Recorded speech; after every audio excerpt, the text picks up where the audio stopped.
So hello everyone, very good afternoon. स्वागत है आप सभी का नर्सिंग अड्डा 24/7 में। मैं विवेक कुमार शर्मा आप सभी का स्वागत करता हूं आपके अपने यूट्यूब चैनल पर। देखो, दो चीजें हैं, एक तो चेंजेस हुआ है, एक छोटा सा चेंजेस हुआ है, उसको बता देता हूं। पहले जो नंबर ऑफ क्वेश्चन थे वो 80 थे। 80 मतलब कैसे थे कि 20 सवाल नर्सिंग के थे और बाकी के सवाल जो है 60 सवाल नॉन नर्सिंग के थे। जिसमें नर्सिंग का जो सवाल था वो एक सवाल 2 नंबर का था, मतलब 40 और 60 100 नंबर का। लेकिन अभी नर्सिंग के नंबर बढ़ा दिए हैं, नर्सिंग के 40 सवाल होंगे, मतलब हर सवाल 1 नंबर का होगा। ये बात तुमको समझ में आनी चाहिए। मतलब मैंने क्या बोल रहा हूं आप समझिएगा जरा कि भैया पहले नंबर ऑफ क्वेश्चन 80 थे और 80 क्वेश्चन का हिसाब से और मार्किंग था 100।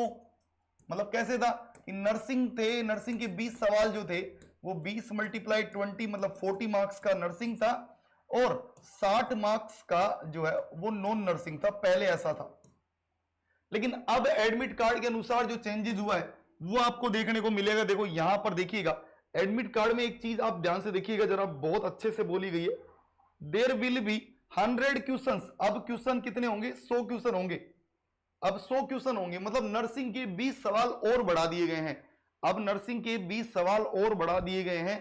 अब नर्सिंग के 40 होंगे और हर सवाल के लिए आपको 1 मार्क दिया जाएगा।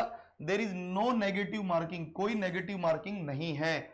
उसके अलावा आपको टाइम अब जो है 120 मिनट मिलेगा, मतलब 2 घंटे का टाइम मिलेगा 100 सवालों को करने के लिए। देखो पूरी बात बता देता हूं, क्या है पूरी खबर, आपको क्या क्या ध्यान में देना है एग्जाम देने के लिए अगर आप जा रहे हैं। सबसे पहले आपको भैया एडमिट कार्ड लेके जाना है अपने साथ, दो फोटो लेके जानी है। 2 पासपोर्ट फोटो आपको लेकर जानी है अपने साथ। उसके अलावा आपको वैलिड आईडी कार्ड लेके जाना है। आधार कार्ड हो सकता है, बैंक की पासबुक हो सकती है, ड्राइविंग लाइसेंस हो सकता है। कैंडिडेट विदाउट फोटोग्राफ पेस्टेड, अगर आपने फोटो नहीं चिपकाई है एडमिट कार्ड पर तो यू आर नॉट अलाउडेड, आप अलाउ नहीं होंगे। आपको मान लो सेंटर पर कोई चेंज करवाना है तो वो कंसीडर नहीं किया जाएगा कि आप सेंटर चेंज नहीं करवा सकते हैं। जो सेंटर अलॉट हुआ है वही याद रखिएगा। आपको एग्जाम से 90 मिनट पहले पहुंचना होगा सेंटर पर, मतलब 90 मिनट पहले, और गेट क्लोज हो जाएगा, उसके बाद एंट्री नहीं मिलेगी। याद रखिएगा, gate close before half an hour. जैसे आपका एग्जाम मान लो जितने भी वजह से तो आधे घंटे पहले गेट क्लोज हो जाएगा।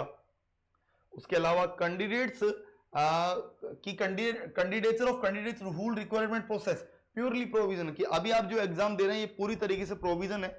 इसका मतलब ये नहीं है कि आप एकदम पास ही हो गए। अभी आप एग्जाम देंगे, फिर उसके बाद आप पास होंगे, डॉक्यूमेंट वेरिफिकेशन होगा और ये साबित करना होगा कि आप ही एकदम रियल कैंडिडेट है, कोई झूठ नहीं है। उसके अलावा जो मेन चीज है वो बता देता हूं। Candidate well advise to confirm the own eligibility, आप खुद ही जा रहे हैं, देख लीजिएगा। सीबीटी के लिए बायोमेट्रिक रजिस्ट्रेशन होगा, ध्यान दीजिएगा वहां पर, इसलिए आप ध्यान दीजिएगा। कोई अदर मटेरियल नहीं लेके जाए, जैसे मेहंदी नहीं होनी चाहिए हाथों पर, कोई इंक नहीं होनी चाहिए, कोई ऑयल नहीं होना चाहिए, लोशन वोशन हाथों पे नहीं लगाएं। फीमेल जो कैंडिडेट है, हमारी बहन जो है, वो ध्यान रखिएगा उस दिन कृपया करके ये हाथों पर जो लगाते हैं नहीं लगाना चाहिए ना। उसके अलावा जैसे मोबाइल, ये सब चीजें नहीं लेके जानी, कोई घड़ी नहीं होनी चाहिए, कोई इलेक्ट्रॉनिक सामान नहीं होना चाहिए, पर्स, कैलकुलेटर, हैंडबैग, हाँ लॉग टेबल्स नहीं होने चाहिए। ये सब एग्जामिनेशन सेंटर में अलाउ नहीं है। उसके अलावा नॉट टू वियर शूज, जूते नहीं पहनने हैं, याद रखिएगा। लड़के लोग ध्यान दीजिएगा, जूते नहीं पहनने, केवल और केवल सैंडल्स या स्लीपर्स पहन के जाइएगा। सैंडल्स भी अलाउ नहीं है, ओनली स्लीपर्स और sandals with no heel, sandals with no heel allowed. Sandals में भी जो फीमेल्स की होती है ना, सैंडल्स हील होती बड़ी बड़ी, अलाउ नहीं होगा। उसके अलावा candidate has to bring a transparent pen, एक ट्रांसपेरेंट पेन खुद के साथ में लेके आना होगा। जैसे ट्रांसपेरेंट जिसकी इंक अंदर से दिखाई देती है, लाइक ऐसा ऐसा पेन जिसकी इंक अंदर से दिखाई देती है, ऐसा वाला पेन लेके आना है। 100 क्वेश्चन होंगे, ध्यान दीजिएगा 100 क्वेश्चन होंगे, कोई नेगेटिव मार्किंग नहीं होगी। और उसके अलावा आपको ई एडमिट कार्ड जो है वो लेकर आना है, ध्यान से देखना होगा। No candidate shall be allowed, आपको एग्जामिनेशन सेंटर को पहले नहीं छोड़ना होगा और प्योरली प्रोविजनल तरीके से अभी एग्जामिनेशन हो रहा है। तो ये सारे पॉइंट्स जो जरूरी है बता दिए। क्या 2 फोटो लेके जानी है, आईडी कार्ड लेके जाना है जरूर, एडमिट कार्ड जरूर लेके जाना है।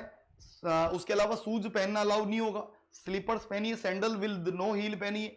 उसके अलावा यहां पर 100 क्वेश्चन होंगे, अब 80 नहीं होंगे, 100 क्वेश्चन होंगे और नेगेटिव मार्किंग नहीं है। पूरे 100 के 100 करके आने, पहले बोल रहा हूं, पूरे 100 के 100 करके आने, भले आता हो भले नहीं आता हो, पूरे करके आने। नो नेगेटिव मार्किंग, कोई नेगेटिव मार्किंग नहीं है, ठीक है। तो ये सारी बातें मैंने बता दी। उसके अलावा देखो ये एग्जाम तो होगा ही होगा, जैसा होगा वैसा होगा, लेकिन अगला जो एग्जाम है बीटीएस स्टाफ नर्स का, वो बड़ा शानदार होने वाला है। उसमें प्योरली नर्सिंग आने वाली है। और उसके अलावा बीटीएस स्टाफ नर्स जो नर्सिंग ट्यूटर है इसकी वैकेंसी भी आ गई है और इसके लिए जो बैच है वो 11 तारीख से स्टार्ट हो रहा है। तो आप अभी यहां पर जुड़ सकते हैं Y930 कोड को लगा के। यहां पर सिद्धि बैच जो 11 तारीख से स्टार्ट हो रहा है आप लोगों की तैयारी के लिए, इसमें आप जुड़ सकते हैं। नंबर यहां दिए गए हैं 9958776247। इस नंबर पर आप जुड़ के संपूर्ण जानकारी ले सकते हैं। फिर मिलेंगे शाम को 5 बजे वाली क्लास में, जरूर मिलते हैं डेली क्योंकि मैराथन वहीं होगा। ठीक है, फिर मिलते हैं। Bye bye, take care, thank you so much.